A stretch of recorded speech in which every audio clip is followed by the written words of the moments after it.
This is going to be a video about electric cars. Um, we are going to go to electric cars, but I'm not so sure there are going to be as many electric cars as people think. Because once the cars start driving themselves and you're just a passenger in it, you're not going to need one to sit outside your work all day or at home all day. You can just schedule it to take you to work or school or whatever. So there's not going to be a need for that. So whoever comes up with the ones that is the cheapest, lasts the longest, um, either a company's going to buy them and lease them out like Uber, Lyft, something like that, or a new company like a taxi company or something is just going to buy them and maintain them and do them that way. I don't see individuals buying a car just to sit in your driveway when you only use it 1% of the time, maybe, depending on how active you are. I mean, taking your kids around, you can have a car do that without you if they need just to be taken someplace and dropped off. Going to work, as long as it comes down to the mileage being reasonable per the dollar per mile being reasonable, there's no need in having a car set in our driveway. We have two of them, and one is driven less than the other one, so I just don't see needing two cars. Once I retire, I don't see needing two cars the way it is right now. But and a lot of people behind us are retired, and they just have one car or and because they don't need it that much. And if they could just call somebody, there's not great taxi service here or bus service. There's bus service, but it's not into this subdivision. So, and a car company or a company called Ample is making removable batteries, and some people say they're not going to be for consumers. They'll be for the last mile delivery or delivery people like that. Well, once the cars start driving themselves, every car is going to be a delivery vehicle. It's just going to deliver people. And are you going to have to go to the store and get it? A lot of people are doing home delivery now because of the pandemic. Or pick up at the stores, so they can just have a car bring it to them, or somebody bring it, get out of the car and give it to them without driving the car. Pretty much, I just see the delivery. There'll be different sections in it, and you'll have a code to go out and get it, or um, it will set it somewhere if you're not home. But I'm assuming since it won't be people delivering it, they'll be able to deliver it at night. You'll be able to schedule, when you want it early in the morning, late at night, whatever. When you are home, and you just be able to go out, get it out of there, and be done. So, and that'll probably be the way with most stuff, whether it's clothing or, a lot of people buy clothing online right now, but they'll just come in a delivery vehicle. You go out and get it, you can try it on later and just have a delivery vehicle come and pick it up. So I think Ample will take off and be, bigger than people think. It takes up two parking spots right now, is about the size of their station. One for the car to pull into, and the other one to have a stack of batteries. Well, they're probably imagining those being out in parking lots and things like that. But a lot of people, once you don't need a car, you're going to have a garage. Two, three-car garages aren't uncommon. Four-car garages are even popping up around here. So, once you retire and I don't need a car, if I can, put this charging station in my garage and get some money for that to pay for the rides, I see that happening. A lot of people, their yard work and stuff, they're in a place where their yard work is done for in summer and winter, so they don't have lawnmowers, snow blowers, any of that stuff. Their garages are pretty empty except for the one car. So if they didn't need that one car, they could rent out their garage to especially if the cars are driving themselves and coming in and changing without being strangers around your house. I don't see why too many people would object to that.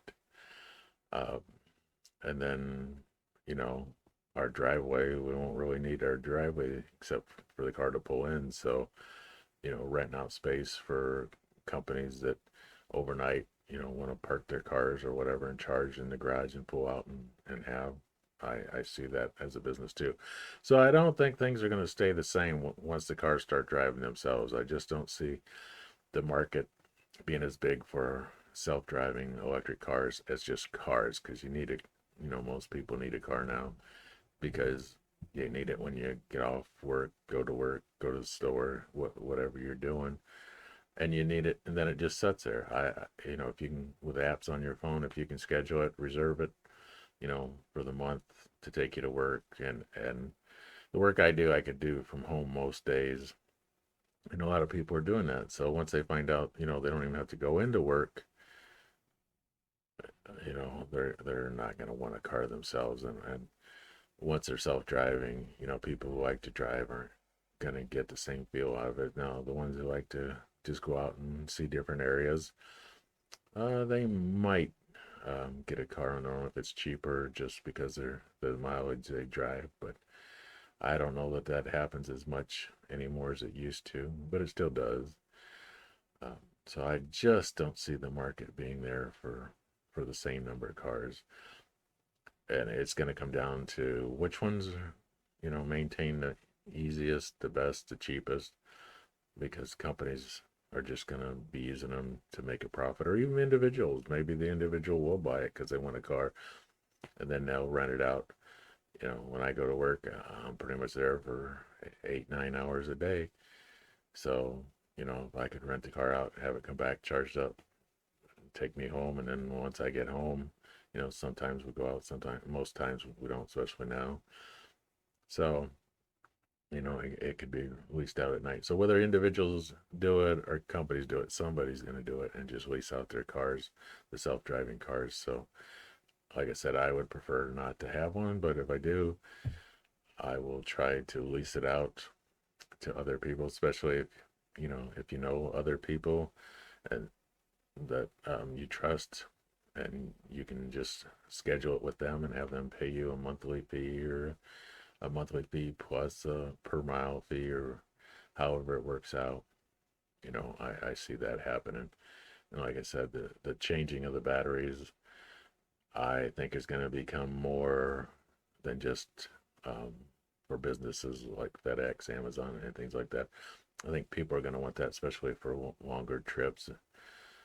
I'm not sure the details of that. I just saw an article on it. So um, I think once they get, they retrofit the cars, and some manufacturers will probably put in rechargeable or changeable batteries, so that, and it takes like 10 minutes, it said. So, I could use a 10-minute break every 250 miles. As you get older, you need to get out and walk around anyways, or you get sore sitting there. And, the new vehicles, they can divide them up into 4 or 5 sections, for people. So it could become a ride share, but you'll have your own little section. And if I can work or read the news or do stuff on my phone while the car's taking me to work, it might even be worth a little bit more than what it would cost me to have it. So I really think once they become self-driving cars, it's going to become a whole different story, especially in crowded cities and stuff where you have trouble parking. If you don't have to own the car, you can send the car out to somewhere else, like I said, and rent somebody's driveway out cheap. And, as long as you don't go out on a spur of a moment to do something and have the time for it to show up, I just see that the way to go. So, yeah, I think electric vehicles are going to become popular. They're probably, going to be needing to drive for a little while, but once they become self-driving, it's going to change tremendously. And once cities find out they don't have to put in a ton of traffic lights, because the self-driving cars are going to either get a signal or just need one light or something like that. And if you have an older car that isn't self-driving, you're either going to have a device or your app or something in your car. There's going to be less um, lights to let you know you need to stop. There's not going to be a ton of them. If it was all self-driving, you wouldn't need any. They just need a signal to say which way to go, or they work out an algorithm where the cars worked out, themselves which one was getting there first and let them through, and nobody would really have to stop. They'd just slow down and go like that, unless it was a really busy intersection. Then you need somebody to stop for a while so a certain direction can go or something like that. So I kind of see, once cities realize, self-driving and less lanes, you won't need four lanes if everybody's going the same speed, or you'll just need occasionally a passing lane, or cars will be better at, communicating with other cars coming to decide whether they can pass or not on two lanes. So there won't be as many 4 8 lanes. Might still be some because of the busier areas and just having that number, but so there could be that. But I also see mass transit becoming more of a feature. If I could get on a train on an interstate that went the same way as the interstate and know when I got out I was going to rent a car there. I mean, what's the difference for renting a car and driving 250 miles or 500 miles, 1,000 miles, whatever? Or just getting on a train, a bullet train, and going 1,000 miles and having the car there waiting for me and get in it and go. I don't need my own car, so I see mass transit becoming a bigger thing. Bullet trains, especially. I don't see airplanes going away. I know some people think that the green movement and all that stuff's going to take away the airplanes. I think there'll always be airplanes because you're going to have to get across the ocean and big distances and places where there's not enough population to make connecting trains all that distance. But I just see mass transit for interstate, closer areas just becoming bigger. And, whether they make them so you can put your car on there and take your car with you if you're gonna keep owning cars. But I don't see owning cars. And Amtrak tried that before, and somebody looked into it that I worked with, and it was just so expensive. And plus, the scheduling of Amtrak just is not that good. So things will have to change there, but I really think it will. So I would not assume that everything's going to be the same and you're just going to have electric driving, self-driving cars. Like I said, you won't need all the stoplights, stop signs, all that stuff that you have now. It'd just be a signal. You only need that stuff. People on maybe bicycles, Amish, people walking to give them some clue when to go or how to go, or maybe the cars will see that and know they have to stop and let you go. But I think cars will work amongst themselves and decide, or there'll just be one signal. So, they always say in investing, don't assume past is any sign of the future. And I really believe that with self-driving cars. Now, somebody I know thinks we'll never go to self-driving cars because of the insurance, but I gotta believe there will be less self-driving cars making mistakes than people making mistakes and killing other people or injuring other people. I really think machines and computers do better jobs at some things, and I really think driving is going to be one of the better jobs. I still don't know how they're going to get it to go around, all the possibilities that come across when driving, but we'll see. They're working on it, and they seem to be thinking they can do it. So if we go, full self-driving, I see it being a whole different future with cars than having as many cars as we do now. So, okay, thanks for listening. Bye.